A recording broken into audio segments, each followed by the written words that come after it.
галимнәрне юктан бар кылып, безләрне халык иткән, тәрбияләгән Аллаһ Раббыбызга барча хәмд сәнәләребез, улуглау мактауларыбыз булсын. Шәһадәт китерәмен, Аллаһтан башка гыйбадәт кылырга лаеклы зат юктыр. Аллаһ бар, Аллаһ бер.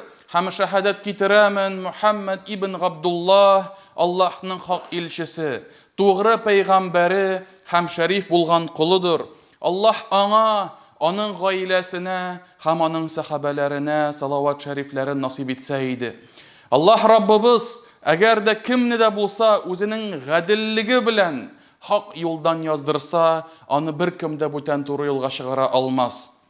Аллаһ Раббыбыз әгәр дә үзенең рәхмәте белән кемне дә булса туры юлга чыгарса, аны бүтән беркем дә адаштыра алмас. Аллаһ Раббыбыз изге китабында әйтте: "Эй иман китергән бәндәләр, Аллаһтан хакыйкый тәкъвалык белән куркыгыз һәм бары тик мөселман булып кына үлегез" диде.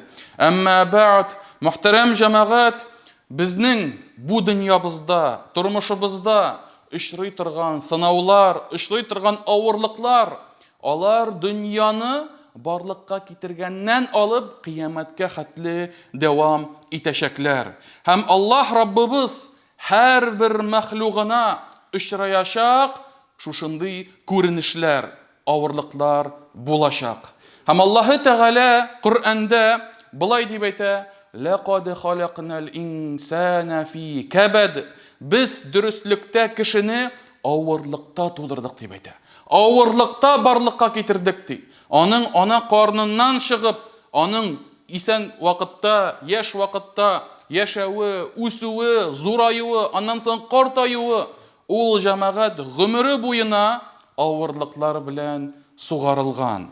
Һәм Аллаһ Тәгалә шулай ук Мульк сүрәсендә 2-нче аятында әйтә: "Аллази халaqal маута вал хаята лияблуакум айюкум ахсану амала ва хувал азизул гафур". Аллаһ сезне сынар өчен, тикшерер өчен тормыш белән үлемне барлыкка китерде. Кайсыгызның гамәлләре иң яхшы, иң күркәм булыр микән?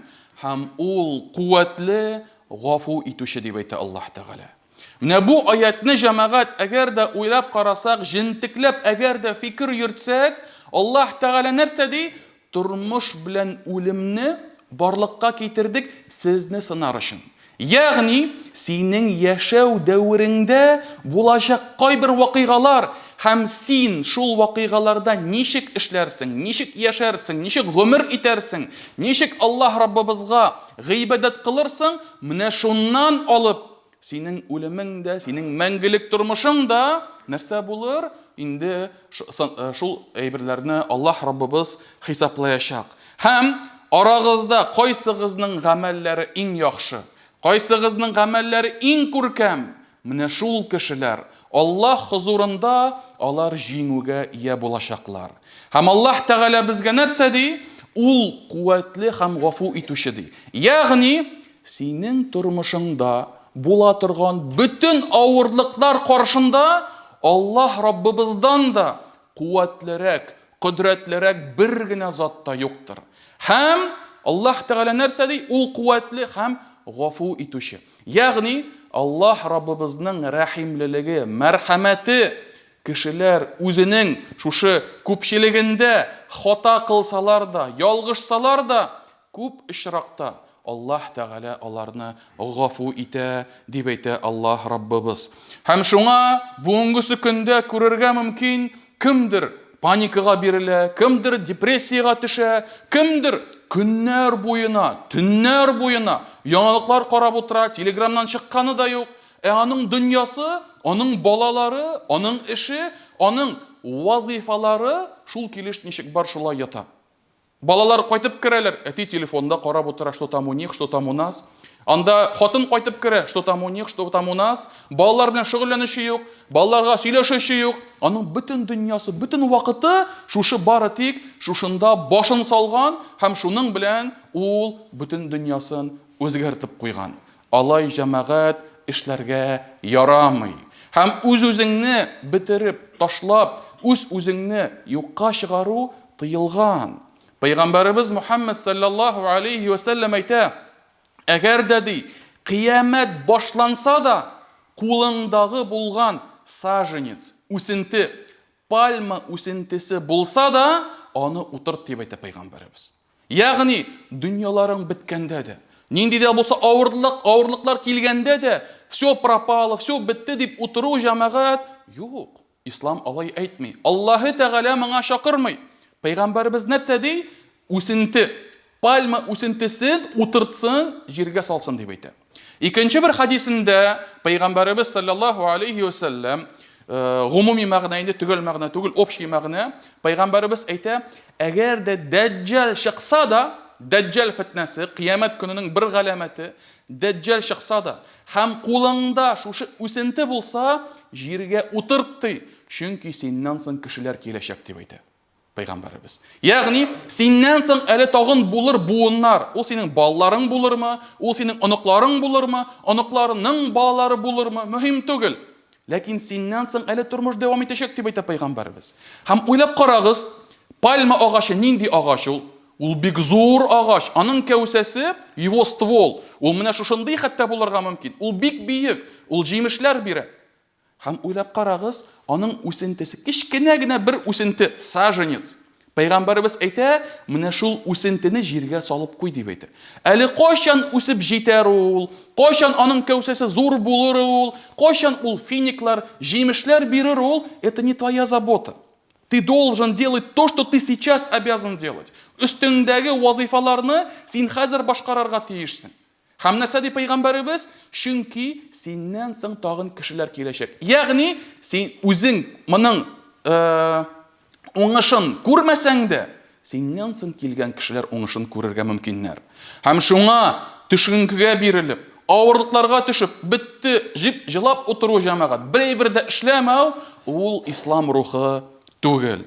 Һәм шуңа галимнәребез мондый авырлыклар килгәндә, амандый авырлыклар тарих буена һәр вакыт булды. Андый авырлыклар, имтиханнар килгәндә, безгә галимнәребез шушы авырлыкларга ничек каршы торырга, ничек үзебезне төзекләндерергә, ничек итеп иманыбызны, иң мөһиме, иманыбызны ничек ныгытырга. Чөнки тормыш авырлыклары, дөнья бәлаләре, аларны башыннан уздырып була. Кичә син пирог ашагансың, бүген куры ипи ашыйсың, чыдап була, аңа яшәп була. Ләкин иманың әгәр дә юкка чыкса, иманың бетсә, менә моңа җәмәгать чыдап булмый. Менә бу кеше әгәр дә иманнан ваз кичсә, әгәр дә Аллаһ Раббыбыз хакында төрле бузык уйлар уйлый башласа, аның җәмәгать дөньясы да харап булачак, аның аннан да әһәмиятлерәге, аның ахирәте дә харап булачак, юкка чыгачак. Һәм шуңа галимнәребез әйттеләр: беренчедән, авырлыкка юлыккан кеше белергә тиеш ди, ул бер үзе түгел. Дөньяда кайчан гына, нинди генә вакытта кешеләр яшәмәсен, аларның һәрберсенә авырлыклар, кайгылар, хәсрәтләр килделәр. Мөселман булсынмы ул, мөселман булмасынмы ул, һәм менә шушы һәрбер кешегә бу авырлыклар тиде. Андый авырлыклар булды. Ул Аллаһы Тәгалә Раббыбызның бу дөньяга куйган бер кагыйдәләре. Һәм шул кешеләр арасында иң зур авырлыкка юлыгучылар ул пәйгамбәрләр һәм илчеләр һәм изге кешеләр иде дип әйтә. Пәйгамбәрбез саллаллаху алейхи ва саллям аннан бер вакытны бер сахаба Саад ибн Абу Ваккас сорады: "Эй Аллаһ илчесе, кешеләр арасында иң зур авырлыкларга түзүчеләр, иң зур авырлыкларга юлыгучылар кемнәр алар?" дигәч, Пәйгамбәрбез әйтте: "Иң зур авырлыклар пәйгамбәрләргә һәм илчеләргә килә. Аннан соң дәрәҗәләре түбәнрәк булган изге кешеләргә. Һәм аннан соң кешенең диненең рәвешенә карап, диненең дәрәҗәсенә карап, шушы авырлыклары җиңеләя башлаячак" дип әйтә. Ләкин динендә зәгыйф булса, аның сынаулары әзәйер. Җир өстендә гөнаһсыз хәлдә йөри башлаганчыга хәтлек кешене авырлыклар калдырмаслар дип әйтә Аллаһ илчесе. Һәм шуңа белеп торыгыз, мөхтәрәм җәмәгать, без бер үзебез генә түгел. Не каждый сам один, только самый такой трагичный человек, на которого все свалилось. Юк, жамагат. Һәр вакытта, һәр чорда, һәр кешедә менә шушындый авырлыклар булды. Без, әгәр дә ул авырлыкка юлыксак, Аллаһ Раббыбызның әҗеренә өметләнеп, сабырлык күрсәтергә тиешбез. Икенчесе, мөхтәрәм җәмәгать, Аллаһы Тәгалә әгәр дә тормышыбызда ниндидер бер вакыйгаларга тәкъдир кылган икән, димәк, моңа бер хикмәте бар. Димәк, монда Раббыбыз белә торган бер хикмәт карары бирелгән. Һәм шуңа, мөхтәрәм җәмәгать, без моны аңлый алабызмы, аңлый алмыйбызмы? Ләкин Аллаһы Тәгаләнең бөтен карарлары, Аллаһы Тәгаләнең безгә язган язмышы, тәкъдире, алар берсе дә былай гына түгел. Һәм шуңа без моны аңлый алабызмы, аңлый алмыйбызмы? Ләкин Раббыбызның тәкъдире менә шулай безгә дөньябызда бирелгән. Һәм нинди генә авырлыкны карама, әгәр дә кеше әгәр дә фикерләсә, әгәр дә фикер йөртсә, уйласа, акылын инде эшкә җиксә, ул җәмәгать бәлки аңлар иде, бәлки шушы хикмәт белән Аллаһ Тәгалә бәлки кешеләрне паклыйдыр. Бәлки нинди дә булса башка зур авырлыктан аларны саклыйдыр, яки нинди дә булса тагын да бер хикмәтле сүзләрен, хикмәтле эшләрен Аллаһ Раббыбыз бәлки куядыр. Һәм менә исегезгә төшерегез. Кәһф сүрәсендәге булган шушы әти-әни. Шулай бит, Муса белән Хидр килделәр аның янына. Һәм бу әти-әни баласын югалттылар. Ләкин аның хикмәте нәрсәдә иде? Ул бала үскән булса ди, ул ди әти-әнисенә җәберлек күрсәтер иде дип әйтә. Зулымлык күрсәтер иде. Әти-әнисен рәнҗетер иде дип әйтә. Ләкин Аллаһы Тәгалә аларга яңа бер бала бүләк итте дип әйтә. Бүләк итәчәк, бирәчәк, һәм ул бала аларга инде изгелек кылачак, изгелен күрсәтәчәк дип әйтелә. Һәм шуңа, мөхтәрәм җәмәгать, Раббыбызның хикмәтен без бәлки белә дә алмаячакбыз. Ләкин белегез, дөньяда уза торган бер генә вакыйгада, бер генә әйбер дә Аллаһ Раббыбызның карарыннан башка узмый. Хәтта агачларда үсә торган яфраклар да бары тик Аллаһ Раббыбызның әмере белән генә селкенәләр һәм гомер итәләр. Өченчесе исә, мөхтәрәм җәмәгать, һәр бер мөмин, һәр бер мөселман белергә тиеш, кеше нинди генә авырлыкка төшсә дә, аны саклаучы, аңа ярдәм бирүче һәм бу авырлыкны җиңеллеккә үзгәртә алучы бердән бер кодрәтле затыбыз Аллаһ Тәгалә, Раббыбыз, мөхтәрәм җәмәгать. Аллаһы Тәгалә безгә шушы проблемаларыбызны шишергә аңа берәйбер дә тормый. Һәм аның бу мал мөлкәтеннән, аның байлыгыннан, аның мөлкиятеннән бу бер нинди дә минуска чыгармаячак, бер әйбер дә аның байлыгыннан киметмәячәк. Һәм хәтта Пәйгамбәребез дә саллаллаһу алейхи ва саллям кудси хадисләрдә әйтә, Аллаһның рәхмәте дип әйтә, рәхмәти сабақат гадаби дип әйтә. Аллаһ Раббыбыз әйтте, минем рәхмәтем минем ачуымны уздырды дип әйтә Аллаһ Тәгалә. Һәм шуңа Аллаһ Раббыбыз үзенең кулларына әниләреннән дә шәфкатьлерәк. Һәм без һәр вакыт нинди генә авырлыкка очрамыйк, Аллаһ Раббыбызга таянырга, аңа тәвәккәллек кылырга һәм Раббыбыздан дуга кылып ялварырга, сорарга тиешбез. Тагын да бер, мөхтәрәм җәмәгать, тагын да бер киңәш, ул да булса, Пәйгамбәребез саллаллаһу алейхи ва саллям үзенең бер хадисендә безгә моны хәбәр итә. Һәм Пәйгамбәребез әйтә: "Бил синең тормышыңдагы булган вакыйга, хәл ул бер кашанда сине шитләтеп узмас иде" дип әйтә. Һәм сине шитләтеп узган вакыйга ул бер кашанда синең белән сиңа очрамас иде дип әйтә Пәйгамбәребез саллаллаһу алейхи ва саллям. Ягъни тормышыңда була торган, булган, үткән бөтен вакыйга син нәрсә генә эшләсәң дә, син аны юкка чыгара алмас идең. Син аны бетерә алмас идең. Это все равно случилось бы с тобой. Это все равно с тобой произошло бы. Нинди генә саклык чаралары кушсаң да, эшләсәң дә, Аллаһ Раббыбыз әгәр дә тәкъдир кылган икән, ул һичшиксез тормышка ашачак. Һәм шуңа менә шушындай яхшы бер әйтем бар, чему быть, того не миновать дип әйтәләр. Һәм менә бу җәмәгать Аллаһы Тәгалә Раббыбыз тәкъдир кылган язмышыбызга, тормышыбызга карый. Һәм шулай ук әйтергә кирәк, Аллаһы Тәгалә Раббыбыз безгә үзе хакында яхшы уйларга әмер итә.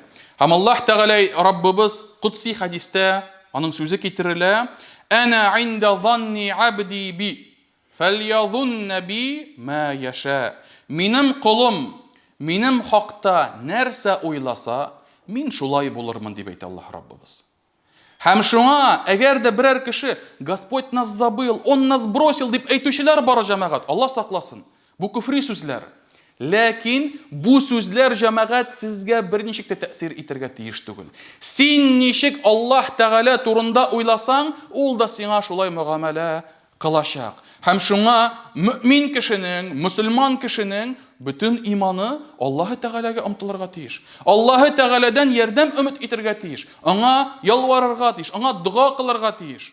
Һәм шуңа мөхтәрәм җәмәгать, менә кашан кеше әгәр дә гел начарлык турында уйлый икән, гел авырлык турында уйлый икән, депрессиягә, паникага төшә икән, аның дөньясы караңгылана.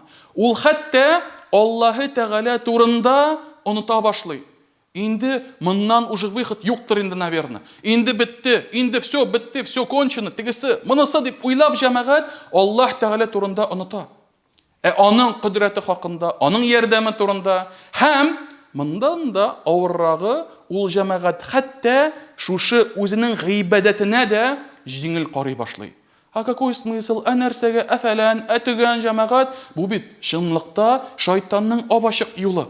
Ягъни шушы авырлыклар очраштыңмы, күрдеңме, күңел төшеленкегә килдеңме, бетте гыйбадәттә ул зәгыйфләнә башлый, гыйбадәткә җиңел карый башлый, һәм үзен бөтенләй тормышы, язмышы югалган дип уйлый башлый. Юк. Аллаһ Тәгалә безгә Коръәндә әйтә: "Ла тайасу мин раухилләh." Аллаһы Тәгаләнең ярдәменнән өмитегезне үзмәгез дип әйтә Аллаһ Тәгалә. Һәм шуңа мөхтәрәм җәмәгать, без Аллаһ Тәгалә Раббыбыз хакында күркәм уйларга тиешбез. Шулай ук мөхтәрәм җәмәгать, Аллаһ Тәгалә Раббыбыз безгә тормышыбызны безгә булдырган, безгә тормышыбызны билгеләгән, тәкъдир кылган. Һәм шул тәкъдирдән Аллаһ Раббыбыз биргән тормышына, язмышына, тәкъдирдән без иман ияләре риза булырга тиешбез. Чөнки бу иман баганаларының алтынчысы. Аллаһ Тәгаләгә иман китерү, фәрештәләргә иман китерү, Аллаһ Раббыбызның иңдергән изге китапларына иман китерү, Аллаһ Раббыбызның илчеләренә иман китерү, кыямәт көненә иман китерү һәм Аллаһ Раббыбызның тәкъдиренә иман китерү. Нәрсә дигән сүз ул? Димәк, син Аллаһ Тәгалә Раббыбызның тәкъдиренә ризалык белдерәсең. Һәм менә ризалык дигәннән, нәрсә дигән сүз ул ризалык? Ул елмайып, көлеп, рәхәтләнеп, нормально все дип утырумы җәмәгать? Юк, алай түгел. Ни өчен? Чөнки ризалык ул җәмәгать, ягъни тормышыңда авырлык булсынмы, тормышыңда җиңеллек булсынмы, син җәмәгать шушы эшеңдә Аллаһ Тәгаләнең шушы тәкъдиренә телтеш тидермисең. Начар сүзләр әйтмисең. Күңелеңдә син беләсең, бу Аллаһ Тәгаләнең кануны, бу Аллаһ Тәгаләнең, Аллаһ Раббыбызның әмере. Моны уздырып, үзгәртеп, юкка чыгарып булмый. Һәм шуңа, әлбәттә, тормышыбызда кайсы бер вакытта авыр вакыйгалар була. Без кайгырырга мөмкинбез. Һәм ул тыелмаган, кайгыру тыелмаган. Кайсы бер вакытта безгә рәхәт вакыйгалар, җиңел, сөенечле хәбәрләр килергә мөмкин. Без сөенәбез, без рәхәтләнәбез, монсы да ризалык. Ләкин синең күңелеңдә менә шушы ризасызлык, күфри сүзләр булырга тиеш түгел. Һәм Пәйгамбәрбез Мухаммад саллаллаһу алейхи ва саллям Ул үзе дә кайгырды. Аның баласы Ибраһим, кечкенә бала, малай, күкрәк баласы вафат булды. Һәм пәйгамбәрбез нәрсә эшләде? Пәйгамбәрбез кайгырды. Пәйгамбәрбез хәтта елады. Ләкин ул нәрсә дип әйтә? Иннал калба ла яхзан. Күңел дип әйтә, сыкрана дип әйтә, җылый дип әйтә, авыр ди, күзләрдән яшь ага дип әйтә. Ләкин Раббыбызның ачуына китерә торган сүзләр әйтмибез. Һәм без Ибраһим, синең белән аерылышуга бик тә кайгырабыз дип әйтте пәйгамбәрбез. Димәк, җәмәгать, бу хадистән без үзебезгә нинди нәтиҗә чыгарабыз? Димәк, тәкъдиргә сөенеп утыру, ул җәмәгать кайсы бер вакытта булырга мөмкин, кайсы бер вакытта булмаска мөмкин. Ләкин иң мөһиме синең йөрәгеңдә ризалык. Аллаһ Раббыбызга иман китердең, Аллаһ Раббыбызның тәкъдиренә иман китердең һәм моны үзгәртеп булмаячак, ителмәячәк дип әйтү җәмәгать һәм Аллаһ Раббыбызның ачуына китерә торган сүзләрне әйтмәү менә шул бездән таләп ителә. Һәм шуңа Аллаһ Раббыбыз, Аллаһ илчесе саллаллаһу алейхи ва саллям үзенең бер хадисендә дип әйтә: "Истаин биллаһ ва ла та'җаз" дип әйтә. Аллаһтан ярдәм сора һәм төшенкелеккә бирелмә дип әйтә. Не паникай дип әйтә. Не опускай свои руки дип әйтә пәйгамбәрбез саллаллаһу алейхи ва саллям. Һәм бер кашанда тормышыңда узган вакыйгаларда әгәр дә былай эшләсәм иде, о, если бы я поступил бы так-то и так-то дип әйтмә дип әйтә пәйгамбәрбез. Чөнки шушы если сүзе, әгәр дигән сүз, ул шайтанга ишекне ача дип әйтә пәйгамбәрбез саллаллаһу алейхи ва саллям. Һәм ахыр чиктә әйткәнемчә, Аллаһ Раббыбыздан ризасызлыкка китерергә мөмкин. Һәм җәмәгать, соңгы сүземдә әйтәсем килә, Аллаһы Тәгалә Раббыбыз безгә Аш-Шарх сүрәсендә нәрсә дип әйтә? Инна ма'ал усри юсра. Фа инна ма'ал усри юсра, инна ма'ал усри юсра. Аллаһ Тәгалә безгә вәгъдә итә. Һәр бер авырлыктан соң җиңеллек килә.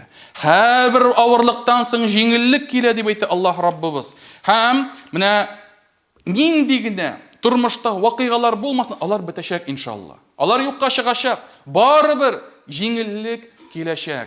Ләкин әгәр дә кеше шушы үзенең уйлары белән бетте, югалды, все дип инде депрессияга биреп төшелсә, ул димәк җәмәгать бу аятларны как будто күрмәгән шикелле.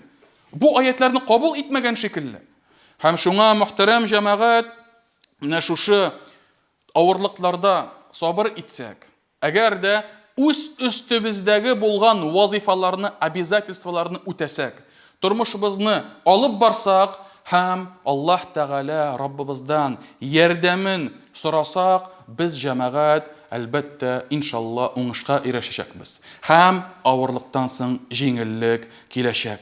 Һәм соңгы сүземдә әйтәсем килә, пәйгамбәрбез Мухаммад саллаллаһу алейхи ва саллям безгә шушындый бер хадисендә былай ди: Кыямәт көнендә авырлыкта, авыруларда ширләр белән интегеп яшәгән кешеләргә нинди әҗер савап биргәннәрне күреп, сәламәтлектә, рәхәтлектә яшәгән кешеләр: "Я Раббым, тәннәребез җәрәхәтләнеп бетсә иде, кайшылар белән киселеп бетсә иде" дип теләрләр дип әйтә пәйгамбәрбез саллаллаһу алейхи ва саллям. Ягъни, моның хадисның мәгънәсе нәрсәдә?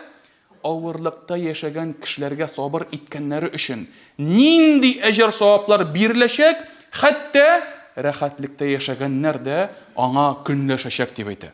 Һәм теләячәкләр: "Без дә шулай яшәсәк иде, без дә авырлыкта булсак иде, тәннәребез хәтта киселеп бетсә иде" дип теләрләр дип әйтә пәйгамбәрбез саллаллаһу алейхи ва саллям. Һәм шуңа мөхтәрәм җәмәгать, сабыр төбе сары алтын. Һәм белегез, бу дөнья белән генә тормыш шикләнми. Бу дөньядан соң әле безнең ахирәт киләчәк, мәңгелек тормыш киләчәк. Әле Аллаһы Тәгалә Раббыбызның кыямәт көне, кыямәт сәгате киләчәк. Һәр бер кешедән нәрсә эшләдең, нигә эшләдең, ник эшләмәдең, нинди гамәлләр кылдың, бу хата, бу гөнаһ, һәммәсе өчен Аллаһ Тәгалә Раббыбыз сорау алачак. Һәм шуңа мөхтәрәм җәмәгать, бу дөньяда да Аллаһ Раббыбыз риза булган хәлдә гомеребезне үткәрик. Һәм ахирәттә дә Аллаһы Тәгаләнең шушы мәңгелек бәхетле тормышына өметләник һәм омтылыйк. Аллаһ Раббыбыз һәммәбезне дә бәла казалардан сакласа иде, безгә ныклы иман, күркәм сабырлык бирсә иде, гөнаһларыбызны ярлыкаса иде, әҗерләрен дә мулдан биреп җәннәт әһелләреннән булырга насыйп итсә иде, һәм гаиләләребезгә, йортларыбызга, дөньяларыбызга иминлек һәм тынычлык бирсә иде. Амин. Aqulu ma tasma'un wa astaghfirullaha li wa lakum wa lisa'iril muslimina min kulli dhanb fastaghfiruhu innahu huwal ghafurur rahim.